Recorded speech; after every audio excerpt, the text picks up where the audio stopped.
विपक्षी एकता के लिए सबसे बड़ा कदम यही है कि ममता बनर्जी और कांग्रेस खुलकर साथ में आ जाए। इस बारे में पहले भी कई रिपोर्ट्स में हमने बात की है कि विपक्षी एकता के प्रयासों में छिटका हुआ विपक्ष बीजेपी की बड़ी ताकत दिखाई पड़ता है और कांग्रेस के लिए बड़ी चुनौती है। बहरहाल खुद शरद पवार जब कभी कुछ बयान देते हैं, कुछ बयान ऐसे होते हैं जो विपक्षी एकता के विरुद्ध हैं, जैसे जेपीसी की मांग को लेकर हो, प्रधानमंत्री की डिग्री का मामला हो, जिसको एक मुद्दा बनाया गया विपक्ष के कई अन्य दलों की तरफ से, लेकिन शरद पवार इनसे किनारा करते दिखाई दिए। लेकिन शरद पवार कई महत्वपूर्ण सलाहों के लिए जाने जाते हैं, वो राजनीति के चाणक्य कहे जाते हैं।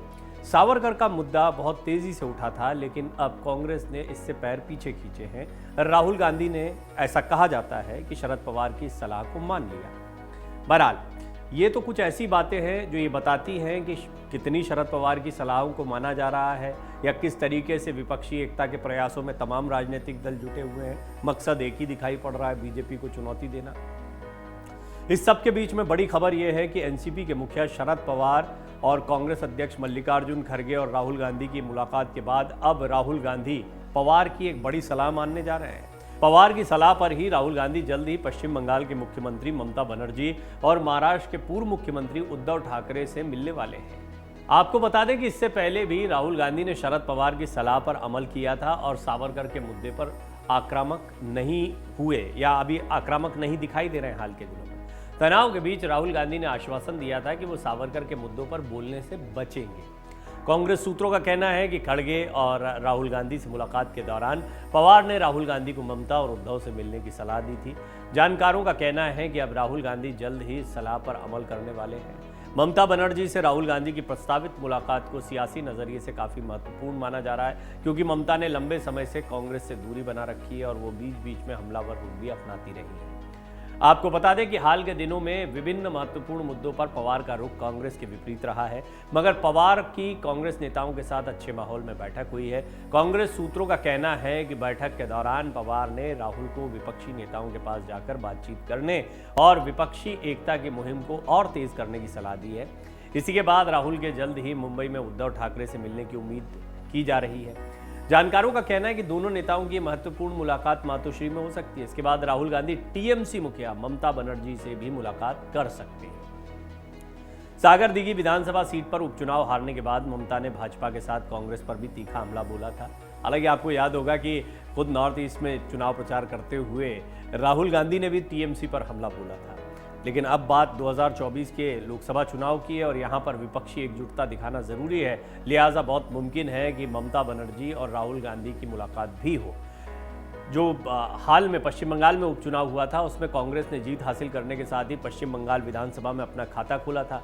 ममता के इस हमले के बाद राहुल की ओर से शुरू की जाने वाली पहल दूरगामी नतीजे वाली साबित हो सकती है। ये माना जा रहा है कि राहुल गांधी अगर एक बार फिर मुलाकात करते हैं तो ये एक तरीके से संबंधों को मजबूत करने वाला होगा।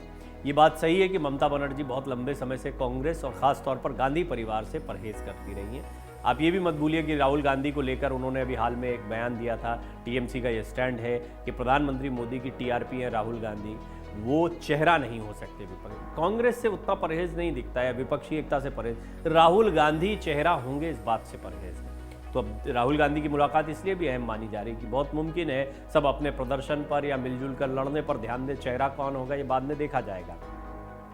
महाराष्ट्र के पूर्व मुख्यमंत्री उद्धव ठाकरे के करीबी माने जाने वाले राज्यसभा सांसद संजय राउत ने कहा कि विपक्षी दलों को एकजुट करने की प्रक्रिया शुरू की जा चुकी है और 2024 की जंग में विपक्षी दल एकजुट होकर अपनी ताकत दिखाएंगे।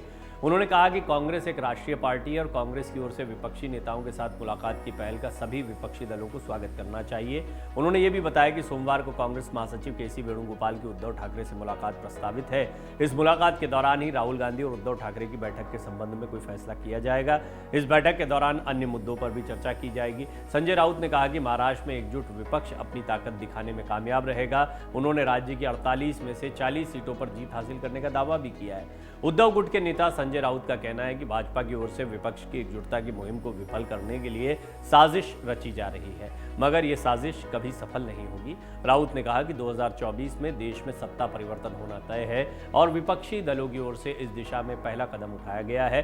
राउत ने यह भी कहा कि कांग्रेस कांग्रेस अध्यक्ष मल्लिकार्जुन खड़गे ने भी उद्धव ठाकरे से फोन पर बातचीत की है और दोनों दल मिलकर जल्द ही राहुल गांधी की मुंबई यात्रा के कार्यक्रम पर फैसला लेंगे। महाराष्ट्र प्रदेश कांग्रेस अध्यक्ष नाना पटोले ने भी राहुल गांधी के मुंबई दौरे की पुष्टि करते हुए कहा कि विपक्षी दलों की एकता को मजबूत बनाने के लिए राहुल गांधी जल्द ही मुंबई पहुंचेंगे। उन्होंने कहा कि राहुल गांधी की मुंबई यात्रा तय है, मगर अभी तक उनकी यात्रा का अंतिम कार्यक्रम नहीं तय किया गया है। सियासी जानकारों का मानना है कि विपक्षी एकजुटता के लिए कांग्रेस अब काफी सक्रिय दिख रही है।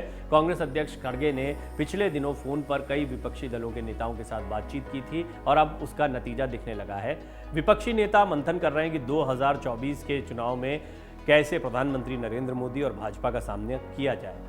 नीतीश कुमार जैसे कुछ नेता सभी दलों को साथ लाने की कोशिश कर रहे हैं अभी भी, लेकिन अब तक कुछ पुख्ता निकल कर आया नहीं है। चर्चा है कि शरद पवार ने राहुल गांधी को एक अहम सलाह दी है। यदि कांग्रेस और राहुल गांधी इस पर राजी हो जाते हैं तो सीन बदल सकता है। शरद पवार ने राहुल गांधी से कहा है कि वो ममता बनर्जी और उद्धव ठाकरे से जाकर मुलाकात करें। इसके बाद माना जा रहा है कि राहुल जल्द मुंबई आ सकते हैं। यदि ऐसा होता है और खासतौर पर कांग्रेस और टीएमसी के बीच बर्फ पिघलती है तो भाजपा के खिलाफ विपक्षी एकता को बड़ा बल मिलेगा। वहीं उद्धव ठाकरे के सामने राहुल गांधी को सावरकर के मुद्दे से पीछे हटना होगा। अमर उजाला अब आपके टीवी पर भी।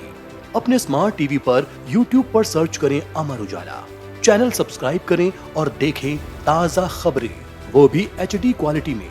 और हाँ, बेल आइकन दबाना ना भूलें ताकि हर खबर हो आपके घर। अमर उजाला, निष्पक्ष, निर्भीक, निरंतर।